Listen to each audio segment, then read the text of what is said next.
अब वो बच्चे ना बड़े ध्यान से देख रहे होंगे जो मतलब पढ़ने में ना थोड़ा मन नहीं लगता। मैथ वालों के लिए दिक्कत होती है क्योंकि उनको प्रैक्टिकल में मार्क्स नहीं मिलता। हेलो दोस्तों, वेलकम टू बनाएंगे टॉपर। बनाएंगे टॉपर के आज के इस वीडियो में हम आपसे बात करने वाले हैं कि क्लास 11th और 12th में यूपी बोर्ड जो बच्चे हैं यूपी बोर्ड के, उनको पास होने के लिए कितने मार्क्स ज़रूरी होते हैं, इनके बारे में आज बताने वाले हैं। तो हम दोनों क्लासेस के बारे में यहाँ पर बताएंगे, क्लास 10th का भी, क्लास 12th का भी। हे गाइस, मेरा नाम अर्पित है। आज के इस वीडियो की शुरुआत करते हैं। तो चैनल पर नए तो सब्सक्राइब कर लेना, बेल आइकन को प्रेस कर लो और साथ ही साथ कमेंट करके जाना कि क्या आपको ये वीडियो अच्छी लगी कि नहीं। और जल्दी से जल्दी यार सब्सक्राइब कर लो चैनल को, क्योंकि इस पर लाइव क्लासेस आने वाली हैं, सारी चीज़ें होने वाली हैं। तो चलिए शुरू करते हैं। सबसे पहले हम बात करते हैं कि क्लास 10th में कितने सब्जेक्ट होते हैं। तो आपको पता है कि यहाँ पर 6 सब्जेक्ट्स होते हैं, जिसमें आप में जो पहला सब्जेक्ट आता है वो हिंदी का, उसके बाद इंग्लिश का, उसके बाद गणित, विज्ञान, सामाजिक विज्ञान, संस्कृत, कला, और इसी में आपका आ जाएगा कृषि विज्ञान। अगर लेते हैं तो कृषि विज्ञान, ना हो तो आपको कंप्यूटर जो आप लेते हैं वो सारी चीज़ें इसमें होती है। तो हम बात करते हैं कि यहाँ पर हर एक सब्जेक्ट के 100 मार्क्स के होते हैं। प्रत्येक सब्जेक्ट कितने मार्क्स का होता है, जो नंबर आता है वो आपका 100 नंबर का होता है, जिसमें आपके 70 नंबर क्या होते हैं, थ्योरी के होते हैं, और 30 नंबर जो होता है वो प्रैक्टिकल का होता है। ठीक है, चाहिए कितना इतने में से। अब वो बच्चे ना बड़े ध्यान से देख रहे होंगे जो मतलब पढ़ने में ना थोड़ा मन नहीं लगता है। वो सोच रहे होंगे यार कितना परसेंट लगता है, कितना परसेंट हो तो पास हो जाएं। वो सिर्फ पास होने के चक्कर में पड़े हुए हैं। अरे भैया, इसको देखो, शर्म करो, भगवान से डरो। क्या कर रहे हो यार? टॉप करने के लिए पढ़ो ना, पास होने के लिए क्या पढ़ना। ठीक है, पढ़ ही रहे हो तो यार नंबर लाने के लिए पढ़ो ना। चलिए ठीक है, कोई बात नहीं है। यहाँ पर देखते हैं तो यहाँ पर प्रैक्टिकल में आपको 30 नंबर का होता है, और आपका थ्योरी जो पार्ट होता है वो 70 नंबर का आता है। तो यहाँ पर आपको 70 में से आपको प्रत्येक सब्जेक्ट में आपको लाना होगा 23 नंबर। ठीक है, 23 नंबर ये आपका पासिंग मार्क्स है। इतना नंबर अगर आप पाते हो तो आप थ्योरी में पास हो गए। ठीक है, उसके बाद बात करते हैं प्रैक्टिकल में। प्रैक्टिकल में आपको यहाँ से चाहिए 10 नंबर। ठीक है, 30 में से 10 नंबर, और दोनों को जोड़ेंगे अगर तो हो जाएगा ये कुल 33 नंबर का जो है बनेगा। और आप अगर 33 नंबर पा गए तो आप पास हो गए। ठीक है, अब बहुत से बच्चे ये भी सोचेंगे कि हमारे जो जिस स्कूल में हम पढ़ते हैं, जिस कॉलेज में, वहाँ के जो टीचर हैं हमें बहुत पहचानते हैं। ठीक है, और जो प्रिंसिपल है वो भी बहुत ज़्यादा पहचानते हैं। हमें 30 में 30 मिल जाएगा प्रैक्टिकल में, और हम 3 नंबर लेकर के चले आएंगे तो हम पास हो जाएंगे। भैया बिल्कुल भी ऐसा नहीं होता है। ठीक है, यहाँ पर आपको 30 नंबर में से आप अगर 30 नंबर यहाँ से पा गए, और थ्योरी में आप 23 में से एक भी नंबर अगर आप कम हुए, समझना खूब ध्यान से, एक भी नंबर आपका अगर माइनस हुआ तो आप उस सब्जेक्ट में पास नहीं माने जाएंगे।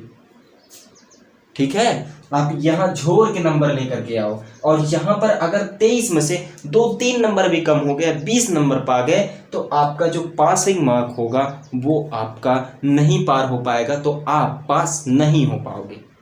ठीक है, तो आप पास नहीं हो उस सब्जेक्ट में। बाकी सारे सब्जेक्ट में आप लेकर आए हो तो पास हो, नहीं लेकर आए तो नहीं पास होगे। तो ये सारी चीज़ें यहाँ पर मैटर करती हैं। ठीक है, तो क्लास 10th वाले समझ गए कि 70 नंबर का क्या होता है, समझ गए ना सारी चीज़ें, क्या फिर से बताना। तो ठीक है, तो यहाँ से आप समझ चुके हैं सारी चीज़ें। आप अगर 30 नंबर प्रैक्टिकल में पा ही जाते हो, 3 नंबर सोचते हो कि हम 3 नंबर पा करके इन दोनों को जोड़ करके 33 नंबर कर लेंगे, तो भाई साहब बिल्कुल आप गलत हो। तो ये सारी चीज़ें होती हैं क्लास 10th वालों के लिए। ऐसे ऐसे करके आप सभी सब्जेक्ट में आप जोड़ लेना, क्योंकि आपका 70 नंबर का ही पेपर होता है, और 30 नंबर का यहाँ पर जो होता है वो प्रैक्टिकल का होता है। तो आप, और अगर मान लो यहाँ से आपने 18, 20 नंबर, 30 नंबर पा गए मान लो यहाँ से, और यहाँ से आप 33 नंबर या 23 नंबर भी पा गए, तो भाई साहब बहुत अच्छी बात है। आप 53 नंबर पा जाओगे, बहुत अच्छी बात है, वो तो आप पास और एडवांस पास हो गए। ठीक है, कोई दिक्कत नहीं है।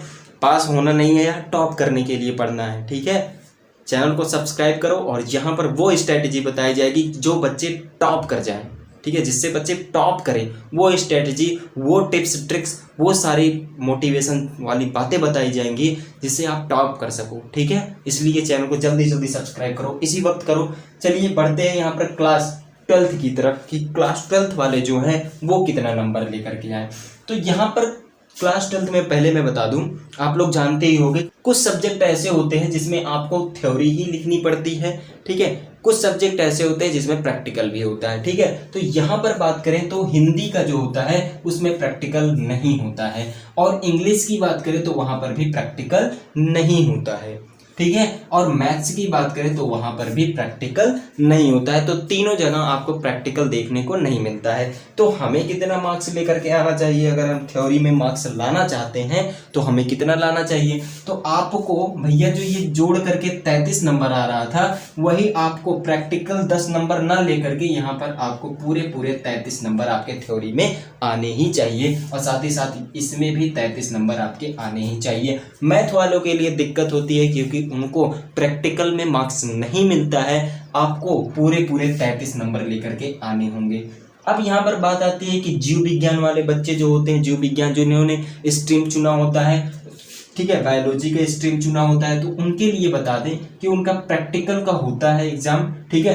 प्रैक्टिकल जो एग्जाम होते हैं वो भी होता है, उसमें आपको जो है कुल मिला करके आपको अगर 10 नंबर मिल जाए और यहाँ से आपको 23 नंबर मिल जाए तो आपका कुल जोड़ करके हो जाएगा 33 नंबर, और अगर 33 नंबर पा जाते हो तो आप पास माने जाते हो, ठीक है। बायोलॉजी वाले तो खुश हो गए होंगे, चलो कोई बात नहीं, देखते हैं आगे।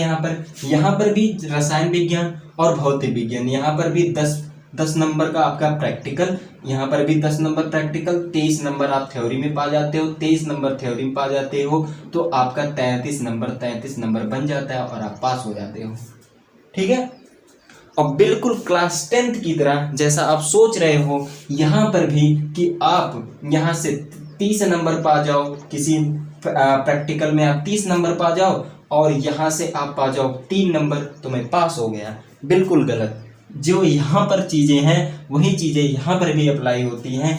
आपको अगर यहाँ से 10 नंबर से भी अगर आप कम पा गए, सेम इसमें भी अगर आप जो प्रैक्टिकल आप दे रहे हो अगर 10 नंबर से कम पाए तो आप फेल हो, ठीक है। 10 नंबर से कम पाए तब भी फेल हो, और यहाँ पर आप 23 नंबर से भी कम पाए तो भी फेल हो, ठीक है।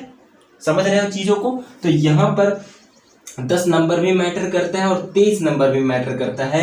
आपको दोनों को मिला करके आपको 33 नंबर लेकर के आना होगा। ये नहीं है कि आप यहाँ पर पूरे 28 30 में से पा जा रहे हो, 30 में से 28 26 पा जा रहे हो और मिला करके 23 नंबर या इसमें से 7 नंबर और पा गए और आपका हो गया 33 नंबर। ऐसा बिल्कुल भी नहीं है। आपको यहाँ पर 23 नंबर और यहाँ पर 10 नंबर पाना आपको कंपलसरी हो जाता है। अगर आप पाते हो तो पास हो, नहीं पाते हो तो नहीं पास हो, ठीक है। तो समझ गए चीज़ों को। यहाँ पर जो बच्चे होंगे जो पास होने के लिए पढ़ रहे होंगे ना, एकदम दबा के देख रहे होंगे, लास्ट तक पहुँच ही गए होंगे, ठीक है। देखते देखते देखें कितना पाते हैं हम तो पास हो जाएंगे, ठीक है। तो ठीक है, कोई बात नहीं। तो आज के लिए इतना ही। आपको मज़ा आया हो तो चैनल को जल्दी सब्सक्राइब कर लो और कमेंट करके जाना, ये मत भूलना कि कमेंट मुझे नहीं करना है भैया, कमेंट करके जाओ कि क्या आपको इन्फॉर्मेटिव वीडियो लगी कि नहीं लगी। तो चलिए आज के लिए इतना ही। Thank you, have a nice day. Vande Mataram, जय हिंद।